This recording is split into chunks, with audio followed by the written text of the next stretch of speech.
कि हम ऐसे नेता हैं सब इंतजाम कर लेंगे, अरे बना के मूर्ख सभी को गुलाम कर लेंगे। बात है कि अगर चुनाव चांद पर भी हो जाए तो नेता वहां भी वादे कर लेंगे कि यहाँ हवा और पानी आ जाने का हम वादा करते हैं। भारत का ये लोकतंत्र है, अरे यारो बड़ा महान, करें हम बढ़ चढ़ कर मतदान। आंख में शोला दिखा नहीं है, तुमने अभी सच लिखा नहीं है कि अपनी सरकार बनाने के लिए वोट करो।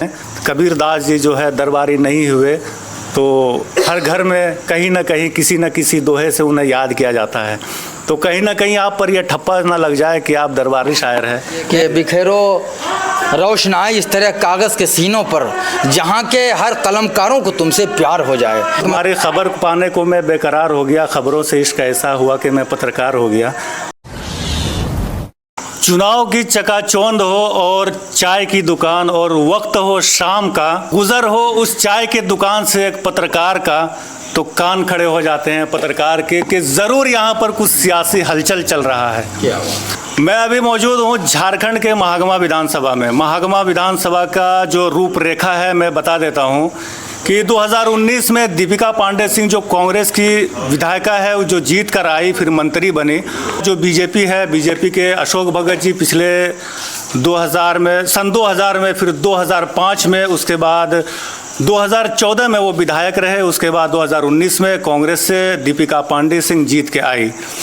उसके बाद अभी जो चुनावी माहौल जो है महागमा विधानसभा का, कांग्रेस से दोबारा दीपिका सिंह पांडे पर विश्वास जताया है कांग्रेस ने, और फिर से छठी बार अशोक भगत के ऊपर बीजेपी ने विश्वास जताया है। ये है महागमा की रूपरेखा। और कई सारी पार्टियां हैं, AIMIM है, JLKM है, कई निर्दलीय प्रत्याशी भी यहाँ से चुनाव लड़ रहे हैं। मेरा गुजर हुआ इस चाय की दुकान से तो यहाँ कुछ अनुभवी लोग बैठे थे, कुछ जानकार लोग हमारे साथ बैठे। हमारे साथ कलीमुल्ला परवाना साहब जो बैठे हैं, इनसे आप बिल्कुल परिचित होंगे। ये मैं इनकी क्या तारीफ़ करूं, तारीफ़ के मोहताज नहीं है और परिचय के भी मोहताज नहीं है। तो मैं इनसे पूछूंगा कि एक शायर महागमा विधानसभा को, गोड्डा की राजनीति को, महागमा विधानसभा की राजनीति को और देश की राजनीति को, और ख़ास तौर पर महागमा विधानसभा में क्या हालचाल है और एक शायर किस नज़रों से देखता है। सबसे पहले मैं अशार में सलाम पेश करता हूँ कि मैं हूँ परवाना ज़माने में नाम है मेरा, कि मैं हूँ परवाना ज़माने में नाम है मेरा, तमाम लोगों को दिल से सलाम है मेरा।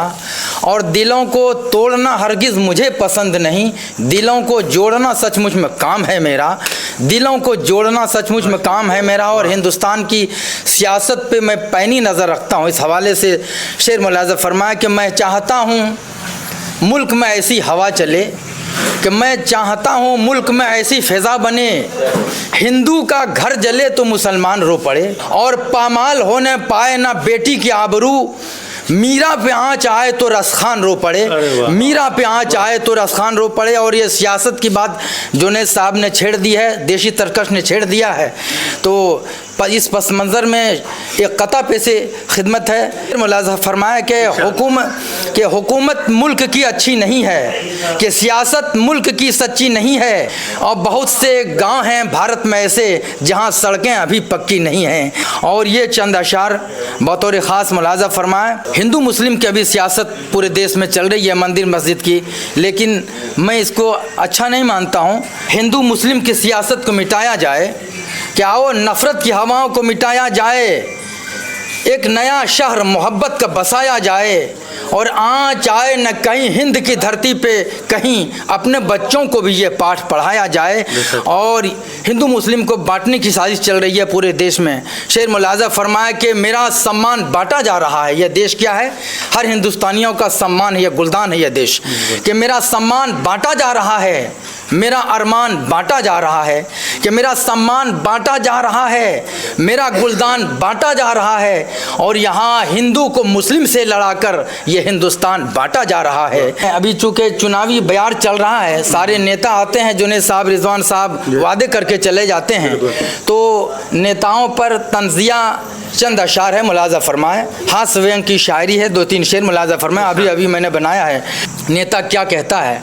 सभी नेताओं पर ये निशाना जा रहा है। शेर मुलाजा फरमाएं कि हम ऐसे नेता हैं सब इंतज़ाम कर लेंगे। सारे नेता ही बोलते हैं कि हम ऐसे नेता हैं सब इंतज़ाम कर लेंगे, अरे बना के मूर्ख सभी को गुलाम कर लेंगे। और शेर मुलाजा फरमाए कि चुनाव जीत के बन जाएंगे मिनिस्टर हम, यही कहते हैं लोग, कटा के उंगली शहीदों में नाम कर लेंगे। और क्या कहते हैं कि हमेशा जनता से करते रहेंगे हम वादे, इसी में टर्म को अपनी तमाम कर लेंगे।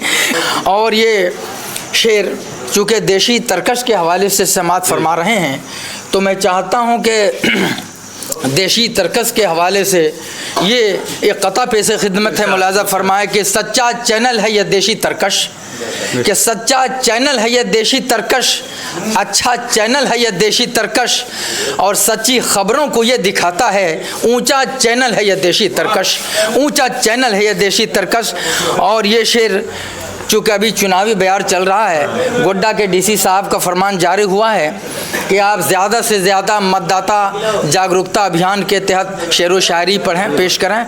तो इसी हवाले से मैं देशी तरकस के हवाले से मैं आम जनता से अपील कर रहा हूँ कि 20 नवंबर को आप ज़्यादा से ज़्यादा वोट करेंगे बूथों पर जाकर, और पहले आप मतदान करेंगे तब जाकर जलपान करेंगे, लोकतंत्र का सम्मान करेंगे, बढ़ चढ़ कर मतदान करेंगे। ये मेरा अपील है जनता से कि लोकतंत्र का सम्मान करेंगे, निर्भय होकर मतदान करेंगे, और पहले हम मतदान करेंगे तब जाकर जलपान करेंगे।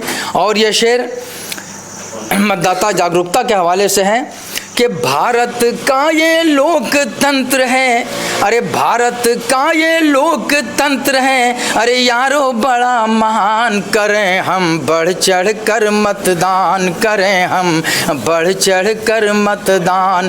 कि वोट का सबको देता है, अरे वोट का सबको देता है अधिकार ये संविधान, करें हम बढ़ चढ़ कर मतदान, करें हम बढ़ चढ़ कर मतदान। और ये शेर ख़ास तौर पर वोट देने की अपील भी है, और किनको वोट देना है उनका भी अपील है। शेर मुलाजा फरमाएं कि अपनी सरकार बनाने के लिए वोट करो, ये मेरा नज़रिया है। शेर मुलाजा फरमाएं कि अपनी सरकार बनाने के लिए वोट करो, दीपिका जी को जिताने के लिए वोट करो, कांग्रेस पार्टी को जिताने के लिए वोट करो। और ये संविधान की लाई लड़ रहे हैं राहुल गांधी कि ऐ मेरे यार हर एक वोट की कीमत समझो, अपना आईन बचाने के लिए वोट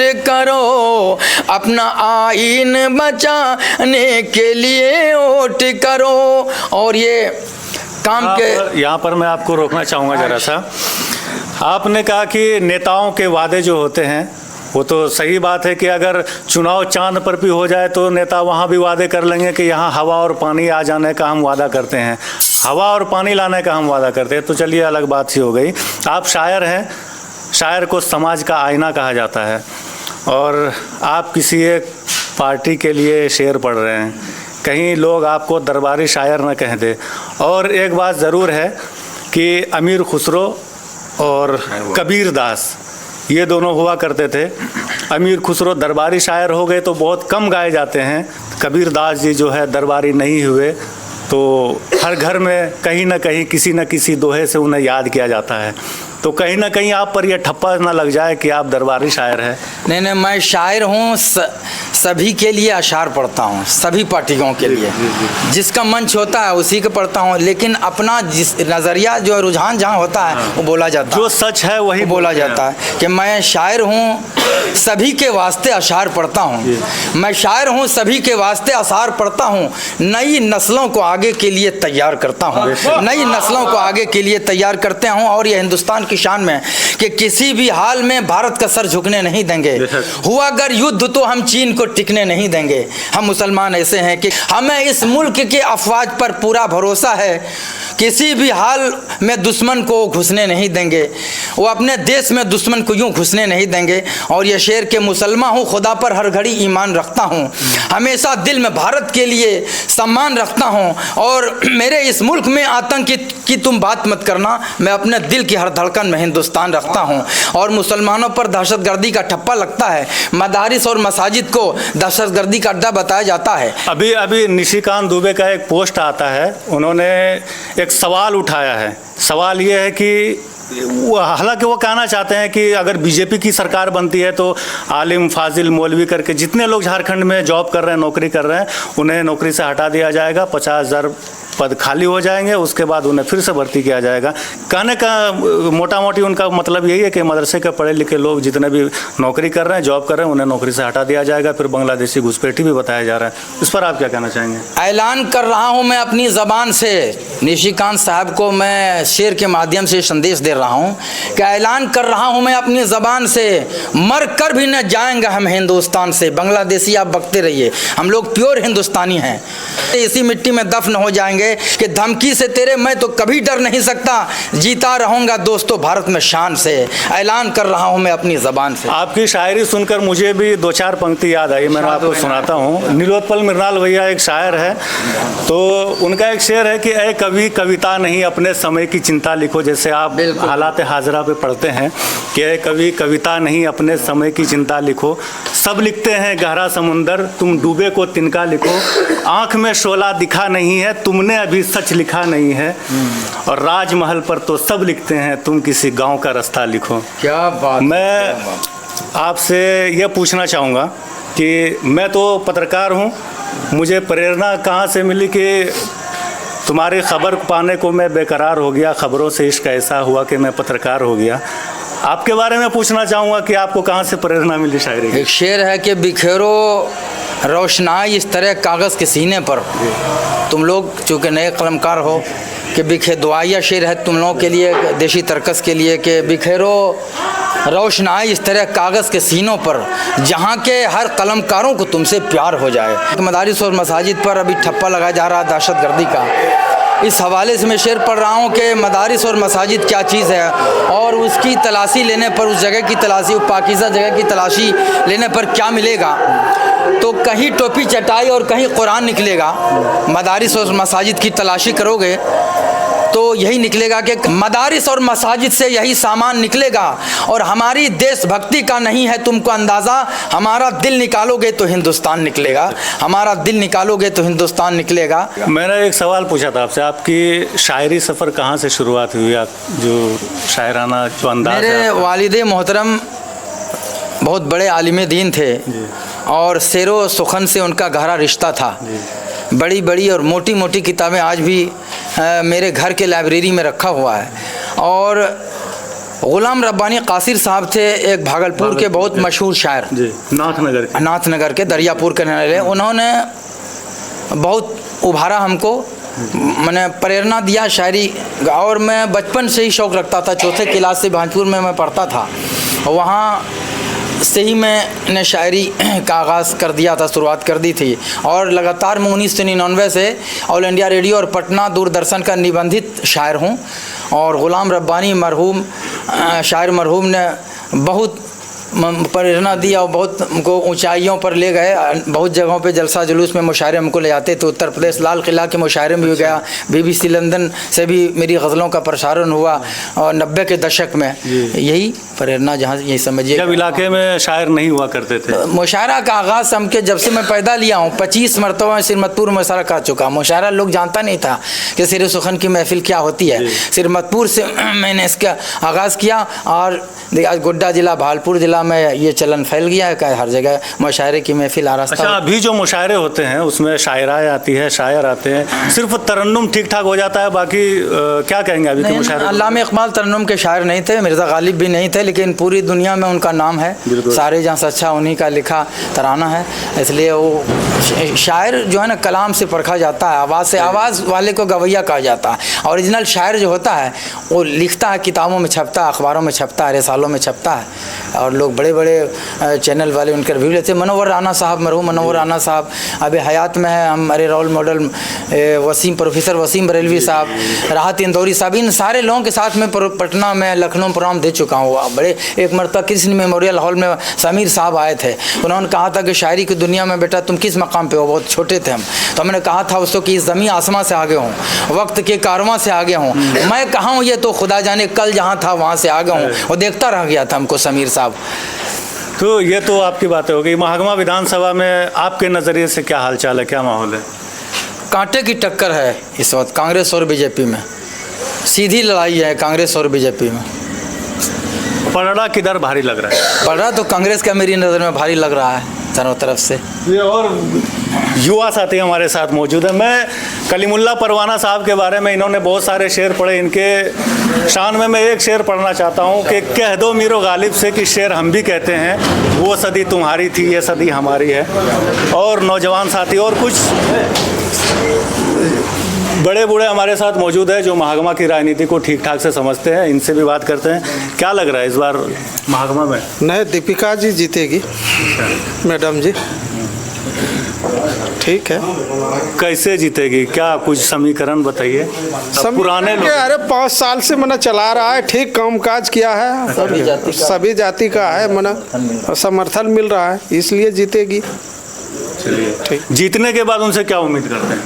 अरे फिर मेरा काम देगा हम लोगों को, महागमा विधानसभा का विकास करेगा। चलिए, जीतने के बाद मंत्री बन जाएंगी। इस बार तो मात्र 2 महीने के लिए मंत्री थी, अगले बार जीतेंगे तो 5 साल के लिए बनेगी, महागमा का ज़्यादा विकास होगा। युवा साथी हमारे साथ मौजूद है, क्या कहेंगे, अपनी नज़र से कैसे देख रहे हैं महागमा विधानसभा को? जैसा कि कलीमुल्लाह परवाना साहब ने कहा कि यहाँ पे कांटे की टक्कर है, बिल्कुल बात सही है, लेकिन अगर यहाँ पे मुसलमान का वोट इधर उधर नहीं बढ़ता है तो बिलयकीन हमारी कांग्रेस पार्टी अच्छी खासी बहुमत से जीत रही है, अच्छे खासे मतदान से जीत रही है। क्यों लगता है कि मुसलमान का वोट बढ़ जाएगा? क्योंकि यहाँ पे कुछ ऐसी पार्टियाँ भी आ गई हैं जो मुसलमानों के वोट काटने के चक्कर में है, जैसा कि सभी जानते हैं, और उसका हमेशा से यही रहा है कि वो मुसलमानों के वोट में कुछ कटौती करके विरोधी पार्टियों को फ़ायदा पहुँचाते हैं। जैसा कि उसको हर जगह कहा जाता है, उसी लहजे में कहा जाता है पूरे हिंदुस्तान में, ऐसा लगता है कि यहाँ भी वो साबित कर देंगे, अपने उस लक़ब को यहाँ भी साबित कर देंगे। नहीं, लोकतंत्र है, वो भी अपना राजनीतिक वजूद बना, अच्छी बात है, राजनीति करना बहुत ही अच्छी बात है, लेकिन एक मुसलमान के नाम पर राजनीति करना ये बहुत ही बेवकूफ़ी भरी बात है। नहीं, बात तो सही है, वोट तो सभी का चाहिए, लेकिन वो भी अपना राजनीतिक वजूद तलाश कर रही है। वजूद तलाश करने के लिए हिंदुस्तान में सभी को आज़ादी है, वो अपना राजनीतिक का वजूद तलाश कर सकती है, लेकिन सिर्फ मुसलमान के सहारे राजनीतिक वजूद तलाश करना ये सबसे बड़ी बेवकूफ़ी वाली बात है, खासतौर से हिंदुस्तान के इस दौर में। तो क्या लगता है कि 15 साल पे 5 साल भारी पड़ने वाला है और फिर दोबारा से भारी पड़ने वाला है, क्योंकि उन लोगों के पास कोई मुद्दा ही नहीं है बोलने के लिए, वो डायरेक्ट बेरोजगारी पे बात कर रहे हैं सिर्फ। हाँ, बेरोजगारी में हम भी जानते हैं कि थोड़ा सा विफलता रही है, लेकिन बेरोजगारी में मोदी सरकार भी विफल रही है, तो इसे सिर्फ हेमंत सोरेन का दोष नहीं दे सकते इसके अंदर कि ये इसमें मोदी सरकार भी विफल रही है। पड़ोसी प्रदेश बिहार को हम ले लेते हैं, कोरोना से वो भी उभरी है, कोरोना से झारखंड भी उभरी है, तो कोरोना के बाद उन्होंने कितने सारे नौकरी दिए हैं, कितने सारी वैकेंसियाँ निकाली हैं, लेकिन झारखंड में वैकेंसी आती है, एग्ज़ाम होके कैंसिल हो जाता है, दोबारा एग्ज़ाम नहीं होता है। जैसे अभी जेटेट की वैकेंसी आई थी, एग्ज़ाम नहीं हो पाया। हाँ, बात सही है। यहाँ पर तो विफलता है सरकार। हाँ, विफलता है सरकार की, सरकार ने भी खुद इसे एक्सेप्ट किया है कि हमारी कुछ विफलताएं रही हैं, आइंदा हम उसे सुधारने की कोशिश करेंगे, और इंशाल्लाह इस बार महागमा से कांग्रेस पार्टी बहुत अच्छी बहुमत के साथ, बहुत अच्छी वोट के साथ बढ़त हासिल करेगी। क्या लगता है आपको, निशिकांत दुबे के बयान से उन्होंने बार बार बीजेपी के नेता, जो बड़े बड़े नेता है जैसे हेमंता विश्व शर्मा है, निशिकांत दुबे और भी कई बड़े। सबसे पहले मैं एक बात आपको बता देना चाहता हूं कि निशिकांत दुबे जी या बीजेपी के कोई भी नेता जो भी बयान देते हैं वो मुसलमानों के लिए नहीं होता है, उन्होंने ये बात सभी जानते हैं। उन्होंने वो बांग्लादेशी अपने- घुसपैठिया कहा है। बांग्लादेश देशी घुसपैठिया का वो बयान भी मुसलमानों के लिए नहीं है। उन्होंने अपने- कहा है कि अपने- मदरसे में पढ़े लिखे जितने भी लोग हैं जो नौकरी कर रहे हैं, जॉब कर रहे हैं, उन्हें बीजेपी सरकार बनते ही हटा दिया जाएगा। तो मुसलमानों के लिए ये मुसलमान बयान तो मुसलमानों के लिए बज़ाहिर लगता है, लेकिन वो अपने वोटर को इकट्ठा करने के लिए बयान दे रहे हैं। उसका मकसद सिर्फ अपने वोटर को इकट्ठा करना है, ताकि उनके वोटर जिनके दिलों में मुसलमान को लेकर के कुछ खुन्नस है, उसको एकजुट किया जा सके और सारे के सारे वोट उसके तरफ जा सके। ये उसके लिए बयान है, ये मुसलमानों के लिए बयान नहीं है। बज़ाहिर देखा जाए तो लगता है ये वर्गलाया जा रहा है। अपने वोटर को वर्गलाया जा रहा है कि वो एकजुट हो जाएं, ताकि मुसलमानों को हम अच्छी तरह से सबक सिखा सकें। तो ये था महागमा विधानसभा का सियासी हालचाल माहौल। आप देख रहे थे देसी तरकश पर। आगे भी आप महागमा और अलग अलग विधानसभा में क्या माहौल चल रहा है, सियासी हलचल है, क्या सरगर्मी है, वो लगातार आप देसी तरकश पर देखते रहेंगे। मेरा नाम है जुनेद अहमद और आप देख रहे थे देसी तरकश।